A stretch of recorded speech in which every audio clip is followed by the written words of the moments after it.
Today, guys, we are joined by a special guest. He might just be the most dangerous man, but that is the title of his book, his latest release from just last week. So, Jack Murphy, welcome to the podcast and tell us how publication went. Yeah, thanks for having me, guys. The book came out, went great. I think the reception, the early reception from readers has been really good, and I've been kind of doing the rounds on podcasts talking about the book, which seems to be the modern version of the book tour. That's kind of an antiquated thing that isn't really done so much anymore. And so this is the new thing, right? Is we talk on podcasts. Yeah, even when you see like even some of these bigger authors, if they do a book tour, it's often like very very minimal stops, but Right. they definitely hit all the podcasts. Cities. Yeah. But no, great to have you on. Definitely want to talk about your book, but why don't can we get a little backstory about you, a little more information for our listeners? Yeah, sure. So I'm from New York originally. I spent You don't 8 say. years, 8 years in the Army, in Ranger Battalion and Special Forces, deployed abroad 3 times. Got out of the military, went to Columbia University, majored in political science, and around that time also got into journalism, which I've been doing national security journalism pretty much ever since, for the last 13, 14 years. So that's kind of what takes up most of my time. And then, of course, the podcasting. I've been podcasting since 2012. But the one I'm with now, the one that I founded, the Team House, has been going for about 6 or 7 years now. And then, of course, these other jobs come up. When I was given the opportunity to write a novel, I had previously written 4 novels that I self-published. Now a publisher was coming to me and asking me to write a book, and that was exciting. And it was really a pleasure to jump back into writing fiction. How hard is it to I don't know, like from my mind, I'm a scientist, so I can't really think about jumping back and forth, but how hard is it for you to switch from being a journalist to writing fiction, or is that like more closer than I would think? Yeah. So, I mean, everything I do or try to do is sort of like in my wheelhouse. So Yeah. on the podcast, I'm interviewing people who are like former spies, former special ops guys, former FBI agents, that sort of thing. In journalism, I'm writing about national security stories, CIA, special ops, stuff like that. And then in fiction, I'm sort of writing about the same thing. So it really is sort of like one hand washes the other. And this other work I do is the research that goes into the other work I do. I might meet people in the course of being a journalist who are really interesting, and I can have them on the podcast. Or I might have someone on the podcast who, has some specific knowledge that I can call him up and ask him questions when I'm researching a novel. It's all in the same wheelhouse. And writing fiction was a really enjoyable distraction from writing journalism, where you have to agonize over every sentence ad nauseum. If you're a scientist, you have your own version of that. When you have to publish and go through the peer review process, and it's like pulling teeth, I'm sure. So writing fiction is much more pleasurable, to kind of sit back and write the story you want to write. And if you fudge things a little bit, it's okay. Okay. Yeah. Before we get to the book, I want to stick on that journalism end of things, because it's a whole new landscape out there. And that the fact that you're doing this really unique form of media from the podcast and some other avenues that you publish on, I feel like you're really telling stories that the mainstream media have historically missed, will always miss, and continue to miss as they go out of business in the next decade or so. So what do you think about using new media in a podcast? Like, I listened to your one of my favorite episodes that you had on Team House with the guy who initially pushed JSOC to connect with Instagram ads and how they use the internet and tracking location data. That's such a story that is compelling that I was drawn into, and I want a 3-4 hour podcast on. That's awesome. That I'm never going to find in the New York Times or the Wall Street Journal or any of these platforms. Yes. It definitely is kind of a brave new world. It's a very freewheeling libertarian model of journalism on the internet. So, buyer beware. It has its good and bad. But on the good side, there are a lot of stories, as you point out, that would never come to the forefront. I think 40 years ago, 30 years ago, they would not get published in a big newspaper because they would maybe be considered too niche or whatever the issue is.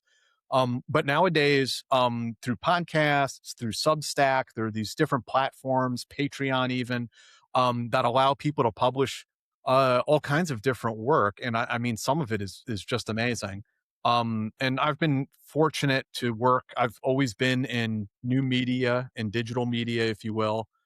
And so I never worked at like a newspaper or like a CNN or a Fox News or anything like that. I've always been kind of doing something more entrepreneurial with it. And I'm fortunate to make a living doing it. Yeah, and I feel like combine that with your background. Sorry, Chris. No, you just have so many connections. All the guests that you've gotten on the podcast, does a lot of that pan out because of your military work in your veteran community that you're a part of, or how do you get in touch with the guests that you have on? Because they're very unique and people you don't hear on other platforms.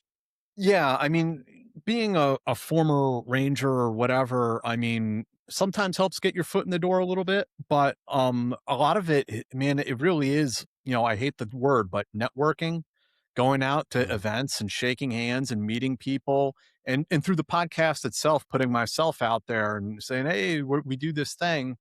And now it's at a point where people who work in that community are aware of us. So when I contact them, they may not be able to do the interview, but they know who we are. You're not going in cold at this point.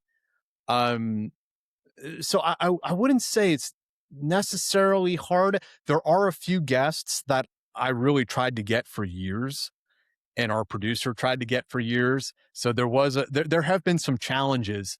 But for the most part, I don't really find it difficult to schedule people, and we're patient too. We'll wait years, when the time is right for the person. They might have to retire from government, or there's one person that I'd love to have on the show who is a immigrant who became an FBI agent. I got to wait for him to retire in a couple years, and then we'll have him on the show. Playing the long game. Yeah, sure. Definitely. Yeah. I don't want to do slash and burn type of journalism. I'm more interested in like the long-term relationships. That's one of my concerns with the new wave of the Nick Shirleys of it all. That stuff is awesome and compelling. It's going to get the clicks. Sometimes I just want a little bit more of that. You got to have this thing packaged up so tight that when you finally put it out there, no one can come at you from left, right, center. Oh, yeah. Like have the data just lined up, completely backing you. And I feel like some of these interview on the street, stick a microphone in people's face, try to get the clickbait, doesn't come with that backdrop of support, of data, of sourcing. And I feel like you guys, when you have a long form podcast, you cover all your bases. Like you get the right people in the right positions who know their stuff. And it seems like by the time you're hitting publish, you've already done your vetting, done your research. Well, for sure. I mean, we take it very seriously as far as like getting people who are qualified and people who are who they say they are. And fortunately, we're at a point now where a lot of the guests come sort of from like inside the family, so to speak. So they're like people who I know well, people who have been on the show before, and they're like, oh, why don't you talk to this guy or that guy? But we're very careful about that stolen valor stuff. We absolutely don't want that kind of crap on the podcast. Even people who are legitimate veterans that really embellish their stories. There's a little bit of embellishment involved in I think these stories as people as we tell them over and over again. But you know what I mean? I mean, people who are just really lying about about their service. So I can't fact check every statement that these guests make on the podcast. Of course you can't, because it's an interview. I mean, I guess I could shelve the interview and spend a year fact checking every single podcast. But so really our job, the way we see it, is to find the person who is indeed qualified, who really held that position, and give them the opportunity to speak at length and really explain whatever it is they want to talk about. I'm intrigued about Substack. More and more of the like mainstream people that I've either followed or being subscribed to the larger platforms are moving to Substack. How was the Substack life for you? I'm happy with it. I'm happy with the platform. I'd say it's grown a little slower than I would have liked, but that's largely on us. And so this is the double-edged sword of digital media is you can have your own platform and publish whenever you want, but there's this impetus to publish often and as much as possible. And what I do with my colleague Sean Naylor on the high side is we do long form investigative journalism. We write about covert operations and things like this. Those stories don't grow on trees. It takes a long time to properly source those kinds of stories, because when you're writing a work of journalism, it does need to be fact checked. You do need to double source and triple source every little detail.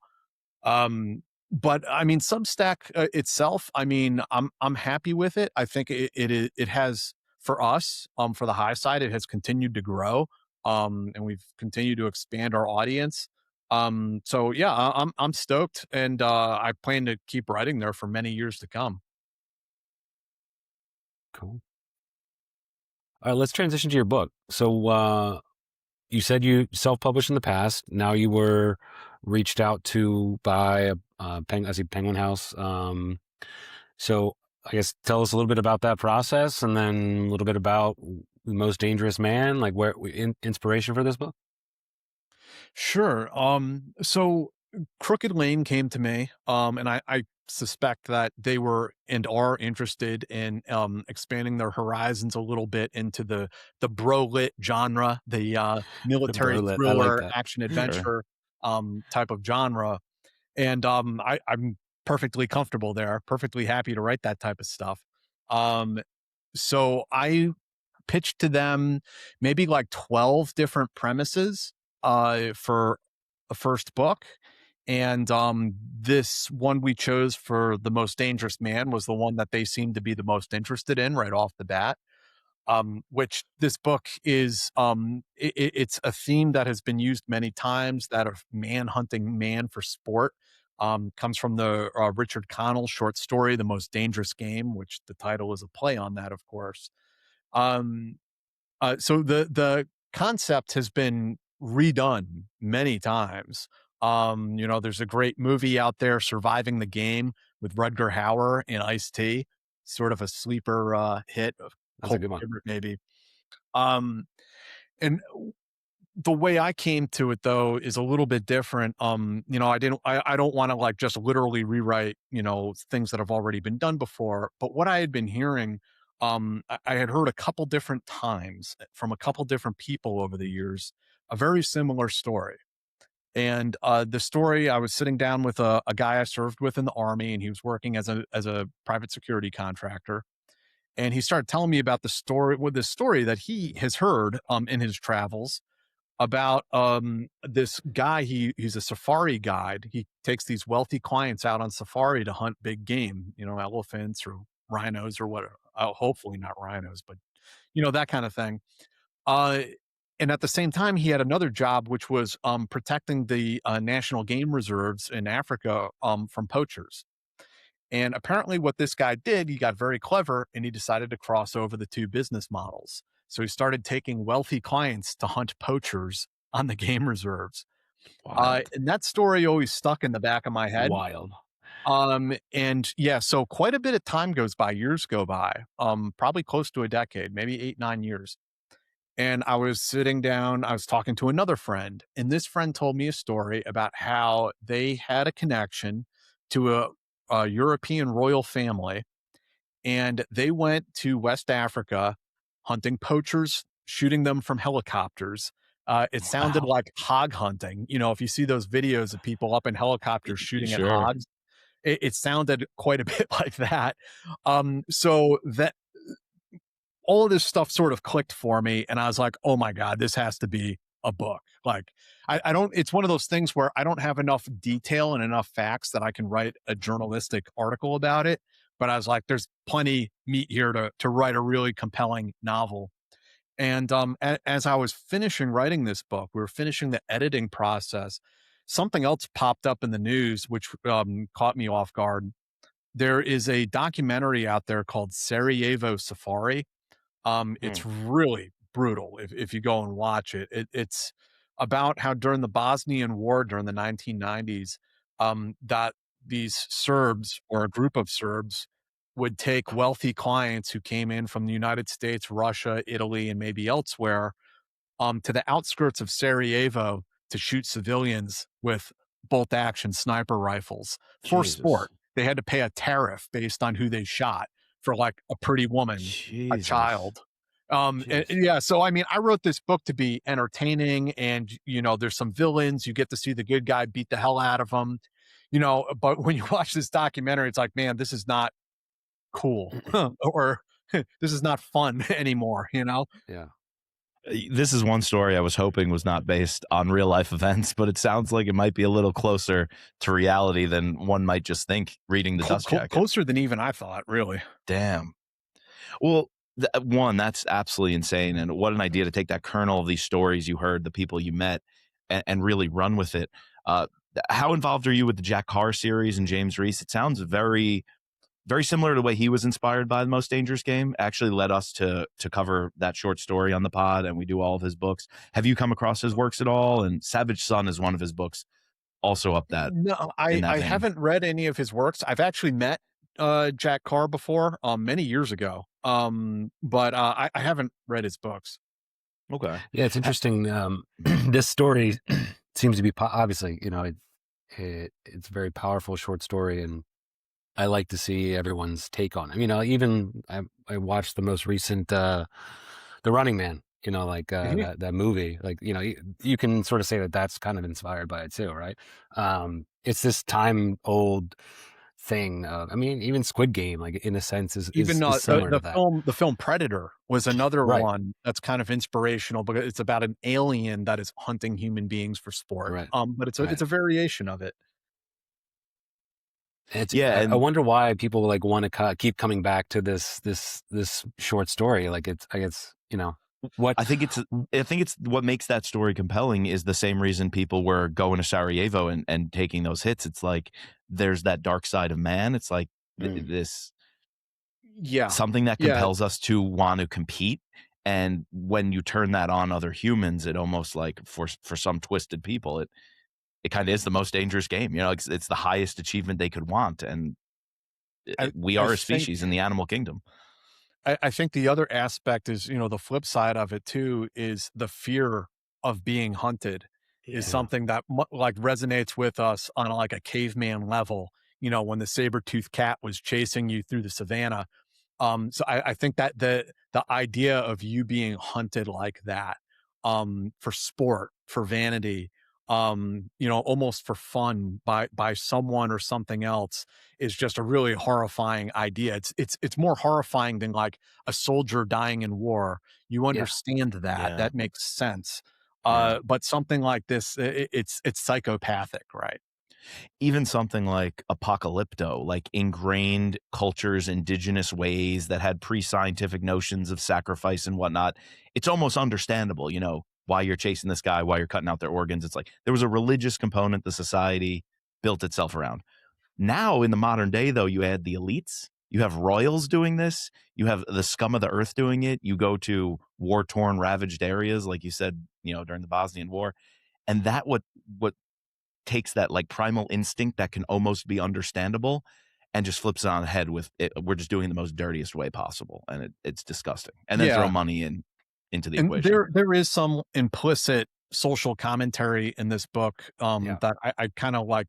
I let the reader come to it on their own. I hope, without beating anyone over the head with it. But that the villains in this book are these tech billionaires who are engaging in the hunting of human beings. And they believe in this book, they espouse some really bizarre ideas. And unfortunately, those ideas are not a product of my imagination. I did some research on what these guys really believe and what they talk about and what they think is interesting.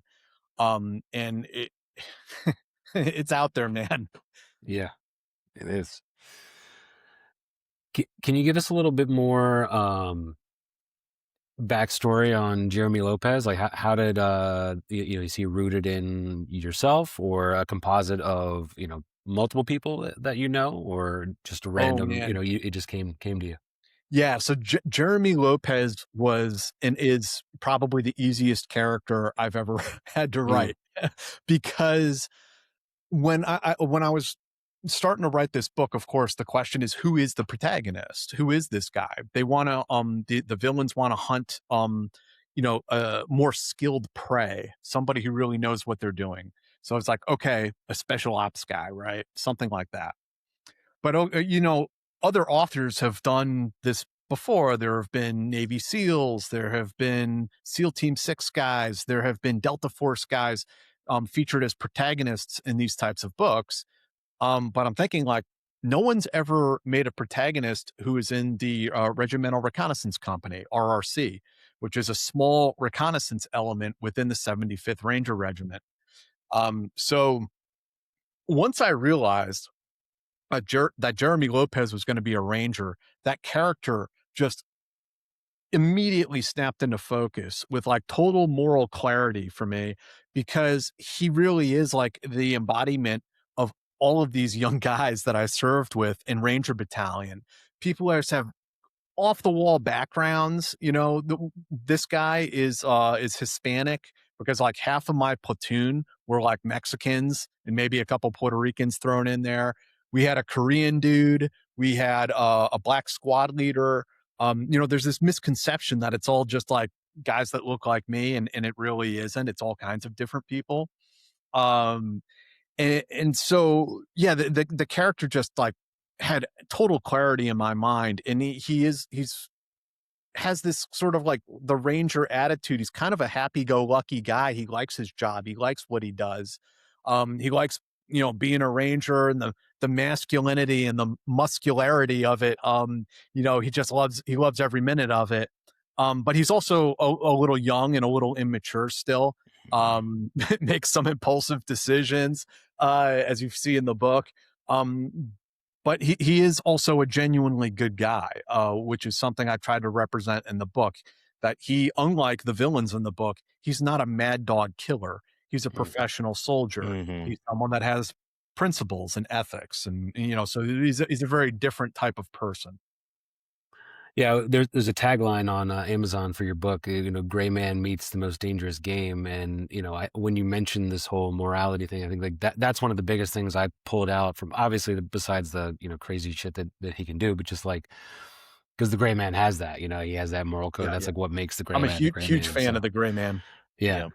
Quick side note, what is your favorite of the series, or if you had to pick? So if I had to pick, you put me on the spot, it's the controversial one. It's Sierra 6. Oh, okay. Yeah, I really like that one, because it's sort of like Court Gentry's origin story in a sense. But what made that book for me really was more of the relationship between Court and his new boss, Zach Hightower, and how he goes from, they're kind of shitting on him in the beginning. He's the new guy. We don't trust him. By the end of the book, you get to where Zach is kind of like taking him in, almost like a surrogate father figure in some ways. And that's very reminiscent of, the military experience, I think, in a lot of ways. See, I'm getting through the series. I'm zigzagging. I started with the first two. We jumped ahead recently because I heard the newest one, Hardline, is incredible. It's really good. We asked our audience, like, can you give me like a sped up reading list so I can at least catch up to that? And I would say the number one thing that got lost with me doing that was Zach Hightower. I was like, wait. I thought they didn't get along. I thought one tried to kill the other, and then they're best buds all of a sudden at one point, and it was hard for me to track. And so I know that one's going to fill in the gaps. I've heard Backblast is incredible. And the last one I just came off of was the Chaos Agent, which delved into the AI territory. Yeah. The robotics the last and AI. Like 3 or 4 he's done have really been off the charts. There's the other one where they go into Russia, where he has to rescue his girlfriend. The one after right Chaos after Agent. Yep. Yeah. I think that is... These ones we're talking about, I mean, they're all like very good. Yeah. Damn. I we're not a Mark Greaney podcast, so we can come back to your book. But I do like how I feel like this is lacking in some other series where he does like change and meld this universe better than some other, bro lit, as you say, have done. And that's one of the things I've really appreciated with him.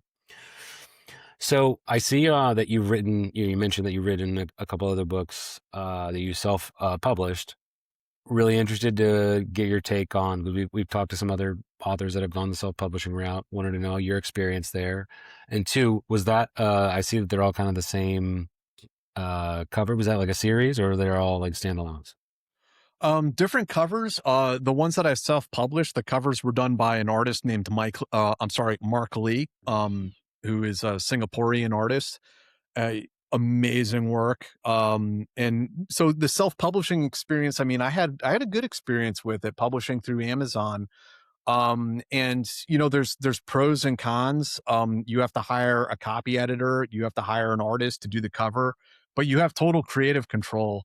And those 4 books, I mean, I cringe at them a little bit, just in the sense that I was learning. Writing is a learning experience. And Sure. I made the classic mistake that a lot of first-time authors make in trying to do everything in one book and try to fit it all into one book. And those 4 books, those early novels that I wrote, are very technical.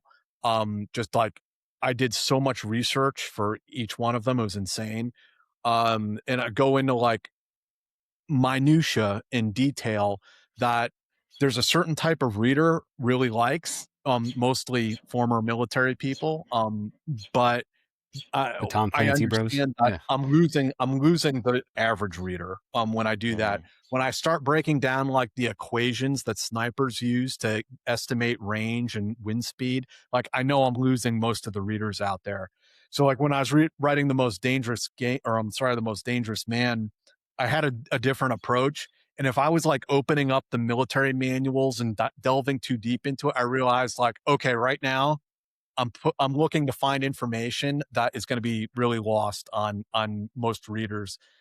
So there's detail in there. It's a matter of finding that sweet spot of like bringing the reader inside that world and contextualizing it and adding enough descriptive detail, but not like overwhelming them. Sure. It shouldn't read like a military manual. It shouldn't read like a field manual. No, and I feel like you hit a nice balance. I would definitely not say that it's too heavy. And I guess you were hitting your or doing your 1,000 hours to try to find the true voice, I guess. But, totally true. Yeah, it's always like and everyone does it differently. But you're right. You got to hit that right, because I want to have some specs. If it doesn't have some, then I first of all, I don't trust you as like someone who either does the research or what was in the actual military or whatever. But like, because some things are cool, like, especially for me, like the best part of it is when you put enough either technical, whatever, or you do research on a location setting. If you get me to Google something, like, you've done a good job, like in my eyes. Right. If I want to learn more about it, then you've done a good job. I was going to ask about the setting. Can you give us a hint of where a lot of this is taking place? Like where the hunt is on and what kind of research you had to do to build that arena? Yeah, it takes place in West Africa. The book opens with a special ops mission in Niger. And then the action takes you to a mysterious location elsewhere in the Sahel in West Africa, which the character Jeremy Lopez eventually comes to discover which country he's in and where he is. I'll just say it's a pretty dangerous area. It's a tri-border area where Burkina Faso, Niger, and a couple other countries border one another. And it's also rather lawless. As another little factoid, as I was writing this book, I got a phone call from a recruiter at Constellas, which is one of the biggest, maybe it is the biggest private military company in the United States. And this guy was recruiting to hire former special ops guys to go to Benin and train rangers, like local rangers, to police up some of the terrorist activity, because the local government had a bunch of their soldiers killed. Again, just a really like lawless area, with these roving bands that kind of cross across international borders with ease. So the research was not super intense. I did have to research a little bit about the things I just explained, and also research like more of it was like what the terrain was like in that part of the world. I've been to Senegal before, but I've never been to exactly where this book is set. Because this book, the interesting thing about setting it out in the wilderness and it's a person being hunted by other people is that the isolation of it strips away a lot of the political intrigue, the technology, the high tech, a lot of those types of things that are common in thrillers. And there's nothing wrong with that at all. But what it does by placing the characters in a more isolated environment is it really forces you to focus in on the characters themselves and the interactions between them. And so I tried to make the villains in this book every bit as colorful as the protagonist. Yeah, how was it writing dialogue? Because I feel like the most dangerous game, kind of trope and the variations on it could become very isolated in that short story. I think there's a conversation in the beginning and towards the end where you're kind of in the lodge and you get them laying out their philosophy and everything. But once you're in the hunt, there's not much of that interpersonal dialogue. Right. People are on their own. Did you have to do a lot of like inside your head monologues, or how did you handle dialogue throughout the book? Yeah, I mean, the protagonist, Jeremy, has some self-talk, as he's going on, walking himself through what he needs to do to survive. And then the villains are talking amongst themselves. And there's a couple moments where, Jeremy gets captured, of course. So there's that initial conversation. Then there's a few, the typical trope, I think, in these types of books is to have the protagonists get captured, and then you get a face-to-face, and then, it's James Bond lashed up on the thing. Do you expect me to talk? Like, no, Mr. Bond, I expect you to die. So I had already done that in the beginning of the book, so I don't want to have him get captured again. What I did do is he takes a walkie-talkie off one of the bad guys he kills, and so he has a little interaction with the main villain of the book, who is the safari guide himself, a South African dude. And then there's another interaction where Jeremy gets kind of trapped inside a cave with one of the villains. And that is actually the one time in the book where they have an extensive conversation. And there's maybe also the one time in the book where there's some waxing poetic as they discuss philosophy. God. That's an important part of the original short story too. Yeah, it is. So yeah, you got to capture that. So what's obviously, you just had this come out. What's next? Is it? I imagine it's hard to create a universe around this character in the nature of this, but do you want to do another book with Lopez, or yeah? No, I would love to do a series, and I think he is a staff sergeant in this book, and so I think there's an opportunity to write really a series of books that kind of chart his career through the military, and the different assignments that he gets. And then, hell, if we want to keep writing books, he can go be a CIA paramilitary guy down the line. Yeah. So I think there's an opportunity there for sure. And I'm already like maybe a third of the way into the sequel, which is it takes place in Ukraine and Russia, and it's Jeremy with his RRC, his regimental reconnaissance team, going on basically the most hazardous reconnaissance mission you can possibly imagine. Awesome. Well, nice. Excited. Yeah. There's a lot of opportunities where you could take this. I just wanted to ask, in terms of the writing, whether this gets into future books or not, how do you feel like the dynamic between your journalism and your podcast has influenced the fiction writing? And similarly, is there anything after completing this book that might make you ask either sort of different questions or approach things differently when you go back into the journalism and interview hat? When you put on your different hat, do the two roles kind of inform one another, or have you noticed any lessons learned, if you will?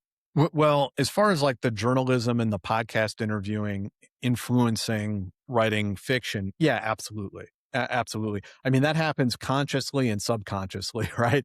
In every little bit of detail that I gain, every bit of experience that I glean from the people I talk to, helps kind of shape the fictional work as well. So it's very helpful in that regard.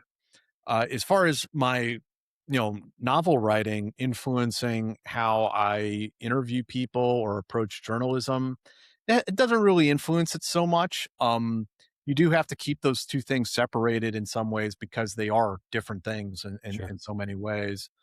But I mean, I have a lot of people come to me, a lot of veterans who want to take up writing. And so that's when I can share some of that experience with them. Sure. Did you know you wanted to go into fiction early on when you were, in Ranger school and whatever you were doing downrange? No. But when I got out of the Army, I started writing that first novel the first year I got out. So 2010, I was writing that book. And I think part of it was that I read a lot of these thrillers, a lot of these action adventure novels. I grew up reading Mac Bolan, The Executioner, all into that stuff. And I could see that at the time in 2010, there were few, if any, war on terror veterans out there writing these kinds of books. So I was like, yeah, well, maybe I'll take a stab at it and bring some of my experiences and, what I think would be a cool story. And so I ran with it, and and that the whole Amazon KDP thing lets you run with any insane idea that you have. Sure. So you read that first novel of mine and it may come across as a bit of a fever dream, but it holds a special place in my heart, if nothing else. Sure. It's important. Sure. Yeah, well, since you're a big reader yourself, what's on the nightstand or what are you currently getting into? Any recommendations, whether it's books, movies, TV, anything, any media? Yeah. That you want to recommend? So many things. But so right now I'm reading, I think it's Alliance of Shadows. It's Mike Kupari, the Dead Six trilogy. You guys know that book? That series? Mm-mm. Oh my God. I'm going to pull this up right now. Make sure I don't get it wrong. Kupari. Might have a new thing to our list, man. Yeah, I was going to say we're so jam-packed on our reading list. We try to read and cover 2 books a month on the pod, and it usually just balloons up to 3 or 4. All right, here you go. Yeah, it's Alliance of Shadows, Larry Correia and Mike Kupari. And this is the 3rd book in the Dead Six series. Dead Six. Okay. Yeah, I read the other 2 years ago and loved them, but I'm just getting to the 3rd book right now. So yeah, that's what I'm reading right now. And there's a video game that I'm playing right now called Zero Parades for Dead Spies, which is so good, man. It's espionage set in a fictional world, and it's very literary and very avant-garde. It's an indie game. And the action of the game is all through the dialogue and the conversations and it's just a very well done game. I've been having a lot of fun playing that. Cool. Espionage games. Yeah, I've never considered that as a genre. The games are always the shoot 'em up side of things and not the more like cerebral. How do you talk to somebody, or maybe how do you turn someone? Cerebral. I think it's like a game for people who don't want the first person shooter, Yeah. Have you in your life, whether it's as a podcaster or even back in the military, have you come across some of the more spooky stuff? Has that ever crossed your desk? Have you gotten involved, or do you plan on writing more straight through and through espionage stuff down the road? How spooky do you want to get? I've definitely, come across all sorts of weird, murky things, some of which I've written about, some I'll write about in the future, I'm sure. But so if this series were to continue, I think you could see the protagonist get into the spookier side of things, which would not be totally unrealistic or implausible for a guy like this, who's a reconnaissance guy working for JSOC. A guy like that, here's just a little interesting anecdote. Sometimes they will have a special ops guy or somebody else in the military that they want to put under a commercial cover. He's no longer going to be a soldier. He's going to go undercover abroad somewhere. A knock. Yeah. And what the military will do is hold a fake retirement ceremony. And everyone in that room thinks it's a real retirement ceremony except the actual guy. And then he will be given fake paperwork showing he's been discharged from the military. But the reality is that's just a cover. The reality is that he's still in the military. He's just working as a spy. So that is a real thing, and just an example of some of the strange stuff that's out there. That would be a bold move for an author to kick off a book with a retirement scene. Kind of like, we're starting a book, sending him off into the sunset, but that's only the beginning. Yeah, that's the first chapter. Wow, that's wild. That's bold. Yeah, stories like that, and on your podcast as well, guys. Check out Team House for sure. Yes. My favorite episode, that JSOC Instagram one, when the guy was given a talk to hedge fund managers about using data and collecting data and using all these different privacy settings, and how do they get rich off of that? How do they make money off it? And in the back were some guys in suits who had some different types of questions for him off to the side afterwards. So I feel like all that can get into a story eventually, make its way into the books. Yeah, that was all these things you Mike hear on the pod. Yeah, that was a great one. Great episode. Well, I got to say, I can't wait to get into this book. And now after talking to you even more so, I'm going to start it tonight. But I've also read some reviews, and our friends over at Best Thriller Books, they put it perfectly. This version feels bigger, faster, and way more intense than the original setup. It's less about being hunted and more about what happens when the prey is actually the most dangerous person in the room. It's gritty, fast, and takes a familiar concept and pushes it onto full-on action territory. That's what you're getting yourself into if you pick up The Most Dangerous Game. So we encourage everyone to read the book, follow your podcast, and get some more Murphy in their lives. Thank you, guys. Appreciate it. Yeah, thanks for coming on, Jack. Nice to meet you. Thank you. You too.